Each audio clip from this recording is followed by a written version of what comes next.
Só que o que vai mudar tudo também é aquela dieta que você está fazendo há algum tempo, mas não está tendo um efeito, né? Será que você está errando no carboidrato? Esse é o nosso assunto de hoje com o Dr. Roberto Navarro. A gente está explicando sobre o índice glicêmico dos alimentos e como isso pode favorecer a dieta ou mesmo estragar tudo. Não é isso, doutor Roberto? Seja bem-vindo. Obrigado. Mais uma vez. Vamos lá. Bom, paramos num ponto importante. Tem várias perguntas no meu Twitter. Fiquei enlouquecida agora, estava olhando um monte. Vamos tentar fazer todas na medida do possível. Mas vamos então aos alimentos. Vamos lá. Alimentos com baixos índices glicêmicos. Eu separei aqui, Carol, até aqui mais ou menos, os de baixo e médio índice glicêmico. Certo, então até aqui baixo e médio. E médio índice glicêmico. Os baixos estão mais desse lado. Então já falei do alface, do brócolis, da cenoura, se possível cenoura crua, raladinha. Ok. Mas também cozida, nenhum crime não. Tem aqui a couve-flor. Teriam as folhas verdes de um modo geral aqui. Como alface aqui. Alface aqui. O tomate, o alface, a velha saladinha de alface tomate interessante. O pepino, a abobrinha. Aqui uma dica interessante. A batata doce, não a inglesa que está lá no alto índice glicêmico, a batata doce tem um índice glicêmico um pouco mais baixo. Algumas tabelas classificam como baixo, algumas como de médio índice glicêmico, mas não é tão vilã assim. Então, a batata quem doce. gosta de batata tem que optar pela batata doce. Doce, de preferência. Trouxe a berinjela e trouxe isso aqui, que é muito bacana. Parece uma batata, né? Parece. Quando você olha. Na verdade, é o iacon. O iacon é um tubérculo, tá? E chamado de batata iacon, mas na verdade ela não tem a característica da batata, porque a batata é rica em amido, que é um carboidrato que gera muita glicose.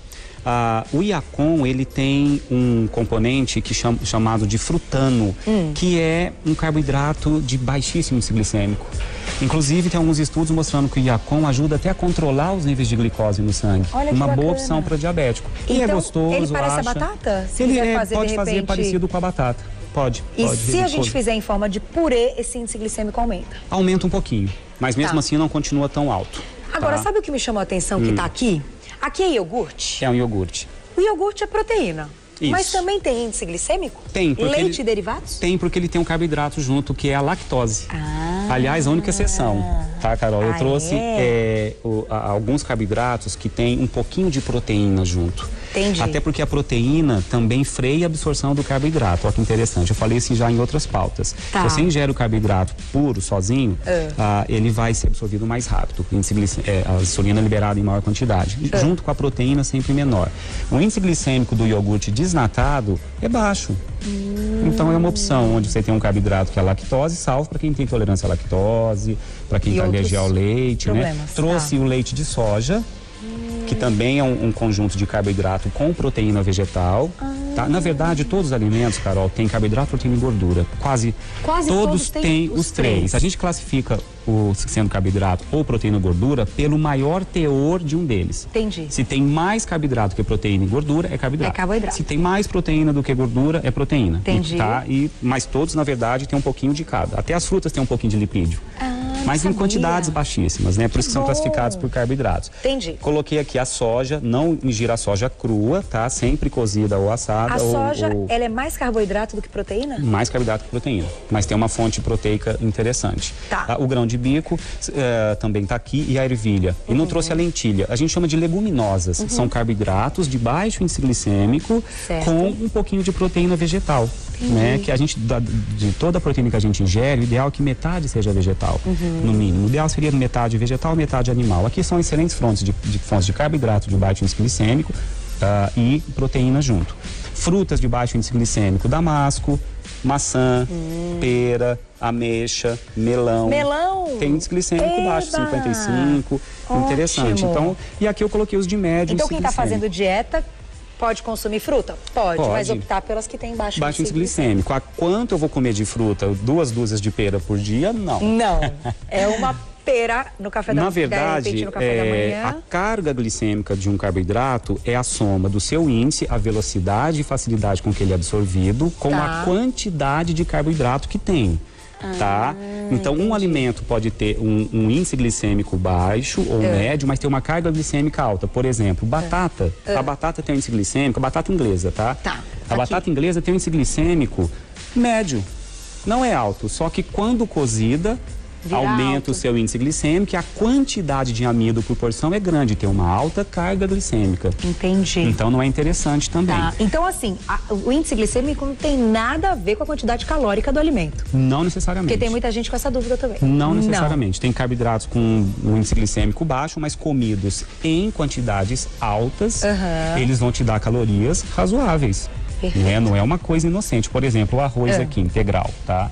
Aqui eu peguei algumas fontes de carboidratos de médio índice glicêmico, o abacaxi, aqui tá o pêssego, a laranja, a uva, como frutas, né? Peguei o arroz integral, que tem índice glicêmico sempre mais baixo em relação ao seu similar refinado. Entendi. Tá? Então tem índice glicêmico mais baixo. Aqui eu peguei um cereal matinal, que você encontra em qualquer supermercado, evite aqueles que vêm com açúcar junto, tem alguns que vêm com açúcar. Sem açúcar. As massas integrais têm índice glicêmico um pouquinho mais baixo.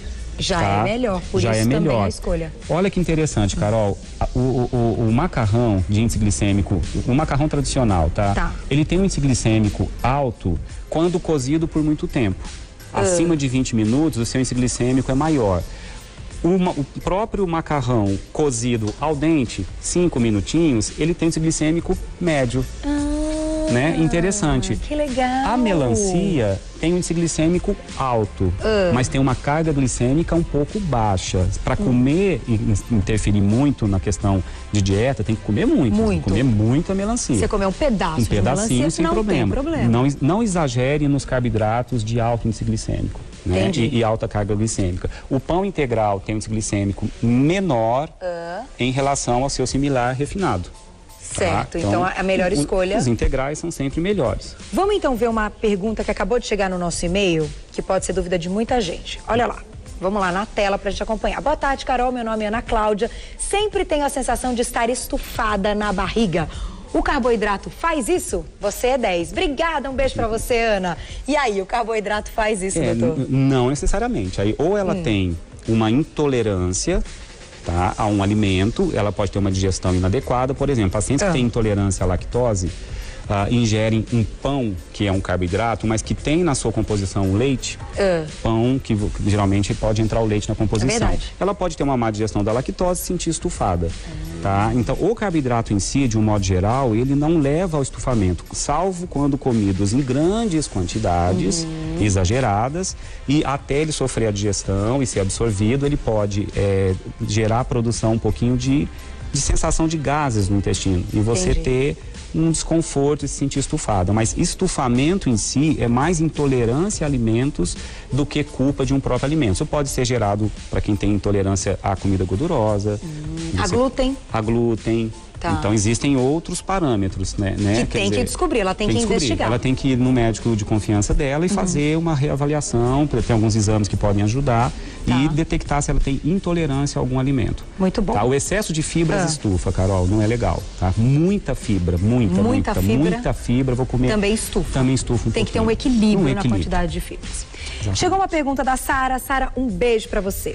Carol, tô gostando do programa hoje. Como saber quanto tem de insulina no sangue? Manda um beijo pro meu namorado e pra minha cunhada. Beijo pro namorado e beijo pra cunhada, então, da Sara. Beijo pra vocês. Como a gente sabe, então, essa quantidade de insulina? É só dosar no sangue através de exames de laboratório. Exames de laboratório. Você tem que fazer 12 horas de jejum, tá? E colher nas primeiras horas do dia, né? Ir no laboratório com 12 horas de jejum, evitar a bebida alcoólica nas 72 horas que precedem o exame, evitar uma alimentação muito exagerada em carboidrato, a sua alimentação habitual, tá? E vai colher a sua insulina. Se ela vier, tem todo um cálculo matemático que a gente faz, que leva em consideração a glicose e a insulina para dizer se o paciente já está com a resistência à insulina, tá? E isso é reversível. Primeiro degrau, resistência à insulina. Segundo, a gente chama de intolerância à glicose, que é já um passinho do diabetes, quase que já não reversível, e diabetes em si. Isso tudo o médico sabe como avaliar. É importante procurar um profissional. Sem dúvida, tem que fazer exame. Chegou, bom, a Sara tá mandando um monte de pergunta, mas tem uma aqui muito legal. Olha, peraí, deixa eu achar aqui. Peraí, que essa é da outra. Aqui, ó. É verdade ou mito sobre o óleo de semente de coco ser... Não, isso não é... Desculpa, gente, é de outra pauta. Tá de outra pauta. Peraí, volta. É que o Twitter, vocês não sabem, é um monte de perguntas ao mesmo tempo. Aqui. O doutor pode falar sobre isso é o nome de um remédio? É um medicamento. É um medicamento? É. Então, Cris, a gente não pode falar. Eu tinha separado a sua pergunta, porque eu estava na dúvida se era medicamento. Então, Cris Paz, a gente não pode falar, porque a gente não pode falar o nome do medicamento no ar, tá? Então, tem outra pergunta aqui que é muito legal. A sucralose era essa? Da Pink. Pink, um beijo pra você. A sucralose pode ser usada por diabéticos? É considerada carboidrato? A sucralose é Boa pergunta. É um açúcar extraído da cana-de-açúcar, é uma molécula extraída da cana-de-açúcar, tá. Que tem um valor calórico extremamente baixo. Então, a sucralose é considerado para nutrição como um adoçante sintético, artificial, tá. Só que extraído de um alimento. Então, a sucralose hoje talvez seja o adoçante mais recomendado, porque não tem contraindicações, tá. Nem em crianças, nem em gestantes. O que os outros já não poderiam. Os outros adoçantes, com outros nomes, né, com outra molécula, são contraindicados em alguns casos. Então, a sucralose é um adoçante. É um adoçante, pode ser usado por diabéticos. Pode, sem problema nenhum. Não só pode, como deve. Doutor, pra gente fechar então, quanto a gente pode comer por dia em porções de carboidrato? Que eu acho que essa é uma dúvida geral. Café da manhã pode, mas aí pode ter no lanchinho, aí pode ter no almoço. Em todas as refeições pode ter um pouco de carboidrato? Eu acho que a gente deve reservar uma porção de carboidrato, 1, 2 porções no café da manhã, por exemplo, um pão, tá? Até 2 fatias de um pão integral, você tem aí uma porção de carboidrato. Você pode tomar aí o seu iogurte no café da manhã, que tem um pouquinho de carboidrato e proteína, sempre interessante a proteína acompanhar. E uma fruta que é de médio índice glicêmico ou baixo no café da manhã. Certo. Né? É uma porção garantida. Almoço, você pode ter a sua porção de carboidrato garantida no arroz. O que é uma porção, tecnicamente? 4 colheres de sopa. Tá, agora, para não errar muito, eu tô falando aqui para sedentários, não tô falando para atletas, tá? Tô falando para quem tá gordinho, sedentário, tá? Perfeito. Mas isso tem que ser calculado com um pouco mais de calma. A gente faz isso com mais critério. Mas de qualquer forma, o carboidrato tá aqui, outra porção de arroz, salada no almoço, uma salada de folha verde, brócolis, tomate, pepino. Não precisa ficar calculando folhas, né, Carol? Isso é liberado. Não precisa, né? Toma cuidado com a cenoura em excesso, tome cuidado com a beterraba. Beterraba também tem índice glicêmico alto. Então, não exagere na beterraba e não exagere na cenoura cozida. E o milho, que todo mundo acha que é legume, pode estar na salada, milho é cereal. Milho é cereal? Então cereal, é carboidrato que tende a ter um índice glicêmico um pouquinho maior. O milho, ele é classificado como médio, mas quando cozido, ele pode ser de alto índice glicêmico. Entendi. Então, acho que e no jantar, evitar os carboidratos de alto índice glicêmico. Que são esses aqui né? A granola tem índice glicêmico um pouco alto. No café da manhã eu prefiro que ingira outros cereais, esses que não tem muito açúcar. Às vezes tem a granola light, tá? Então o segredo é diminuir o índice glicêmico à noite. À noite, principalmente para porque a gente vai dormir, para que tanta glicose, para que tanto combustível, se à noite é a hora que eu vou comer, assistir televisão e dormir. Entendi. Para que tanta glicose? Menos glicose. Então, carboidrato mais leve, um integral, uma mega salada. Muita salada. Muita salada. Não tem jeito, a salada aparece mesmo. Quem não gosta de salada tem que aprender a gostar de um jeito ou de outro, porque a salada é importantíssima. Quero te agradecer, obrigada. Eu que agradeço, Carol. Foi maravilhoso, Obrigado. mais uma vez. Dr. Roberto Navarro, que é nutrólogo e clínico geral, que de 15 em 15 dias está aqui no nosso Você Bonito, sempre com essas aulas. Eu acho que hoje deu para entender bem quando o assunto é carboidrato, merece uma atenção a mais e que a gente faça a escolha certa. Devemos, né? Devemos. Porém, optar pelos carboidratos com índice glicêmico mais baixo e de vez em quando, se der aquela escapadinha, controlar em outras refeições para não ficar com tanta insulina. E existem tabelas fáceis de encontrar na internet, Carol. Só colocar lá índice glicêmico, qualquer buscador. Índice glicêmico, carboidratos. Tem valor. Tem os valores todos ali. Verdade, fáceis eu de acho encontrar. que pode ser uma boa aliada nessa hora. E eu quero aproveitar e agradecer também a um site muito legal que o Dr. Roberto Navarro tem, que se chama pedacozinha.com.br. É um site que você vai encontrar várias receitas para diabéticos, para quem está fazendo dieta, para quem tem intolerância à lactose, a glúten. De um modo geral, tem muitas receitas bacanas e a responsável por esse site vai vir aqui cozinhar com a gente, que trabalha junto com você. Combinado, doutor? Combinado. pedacozinha.com.br e também, se você quiser mandar recadinho no Twitter pro Dr. Roberto Navarro, muito legal, @Clínica Roberto. E agora ele também pode conversar com a gente aqui ao vivo durante o programa. Obrigada mais uma vez. E até a próxima. Carol. Adorei, foi muito bom. Obrigado.